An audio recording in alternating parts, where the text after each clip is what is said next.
సింగరేణి కార్మిక సంఘాల ఐక్యవేదిక HMS IFTU TSUS AFTU TNTUC SGKS IFTU 7 కార్మిక సంఘాల సమావేశం తేదీ 30/11/2025న హెచ్ఎంఎస్ కార్యాలయం గోదావరి కనిలో ప్రధాన కార్యదర్శి కామ్రేడ్ రియాజ్ అహ్మద్ అధ్యక్షతన జరిగింది. సమావేశంలో జిఎల్బీకేఎస్ ఐఎఫ్టియు వర్కింగ్ ప్రెసిడెంట్ కృష్ణ, టీఎస్యుఎస్ అధ్యక్షులు కామరగట్టయ్య, ఏఎఫ్టియు అధ్యక్షులు జిరాములు, టీఎన్టీయూసీ వర్కింగ్ ప్రెసిడెంట్ నిమ్మకాయల ఏడుగొండలు, ఎస్జీకేఎస్ అధ్యక్షులు ఎస్ మహేందర్లు సింగరేణి పరిరక్షణ కోసం చర్చించి కార్మికులకు పిలుపునిచ్చారు.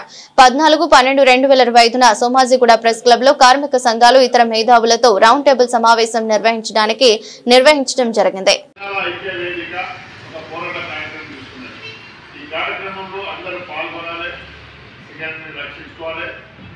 కోర్టు మన సింగరేణికి రాకుండా చేయాలి.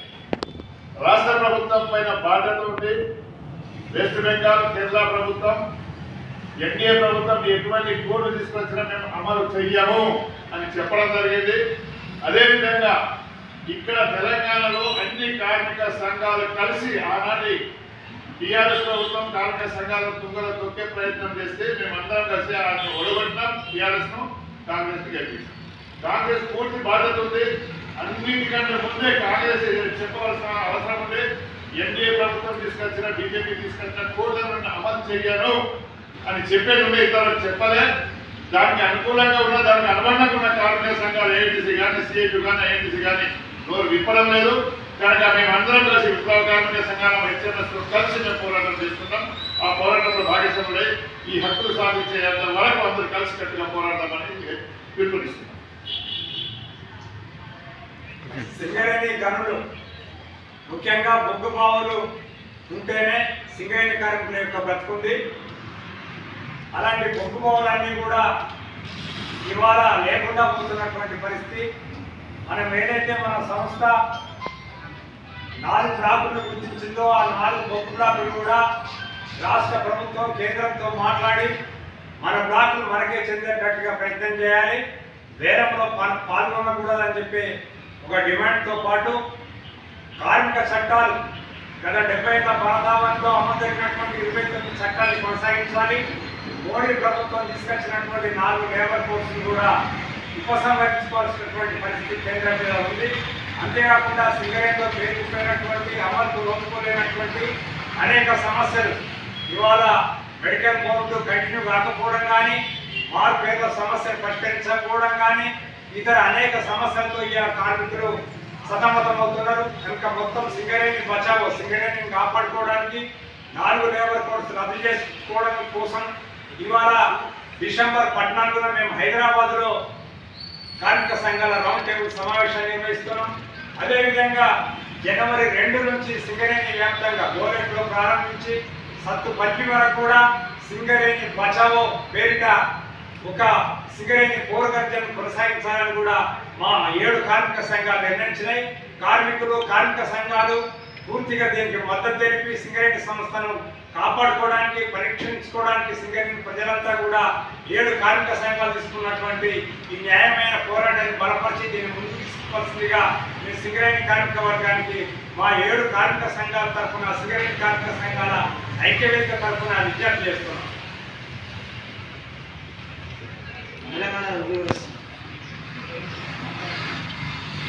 సింగరేణి పరిరక్షణ కోసం, కార్మిక హక్కుల కోసం మేము తీసుకున్నటువంటి పోరాటాలలో కార్మిక వర్గం కూడా కలిసి రావాలని, ముఖ్యంగా ఈరోజు బీజేపీ ప్రభుత్వం గత 5 సంవత్సరాల క్రితమే ఒకవైపేమో రైతు వ్యతిరేక చట్టాలతో పాటు మరియు కార్మిక చట్టాలను కూడా తయారు చేసుకొని పెట్టింది. మొన్న బీహార్ ఎన్నికల అనంతరం మరి మొన్న 21వ తారీఖు రోజు ఆ చట్టాలను అమలు పరుస్తున్నామని చెప్పేసి కూడా ఒక తీర్మానం చేసుకోవడం జరిగింది బీజేపీ.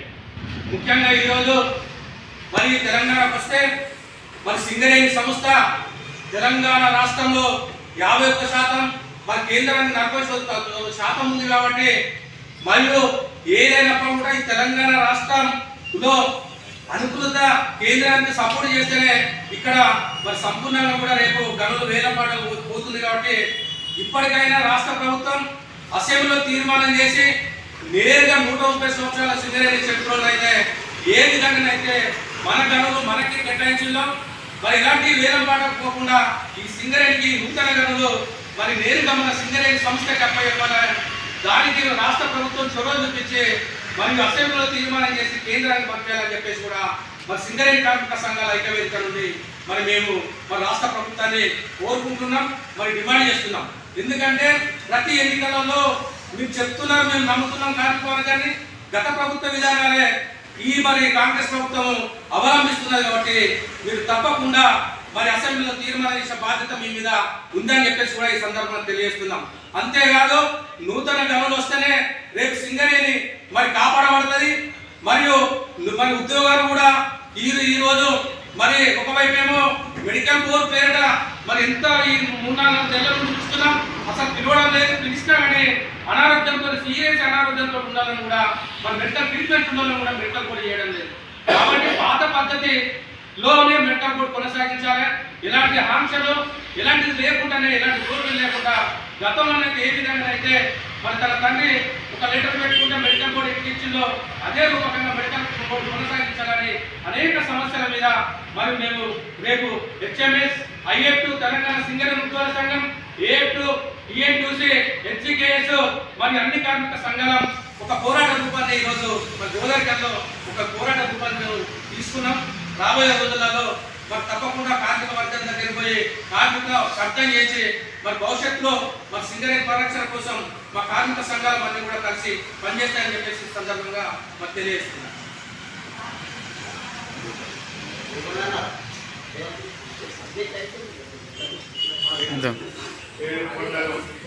ఈరోజు సింగరేణి ఐక్యవేదిక తరపున టీఎన్టీసీ పక్షాన మేము రాష్ట్ర ప్రభుత్వానికి డిమాండ్ చేస్తా ఉన్నాం. కేంద్ర ప్రభుత్వంతో మీరు చర్చించి ఈ యొక్క 4 కోళ్ల విధానాన్ని మీరు రద్దు చేయించాలని చెప్పని టీఎన్టీసీ పక్షాన డిమాండ్ చేస్తా ఉన్నాం. అదేవిధంగా రాబో రోజుల్లో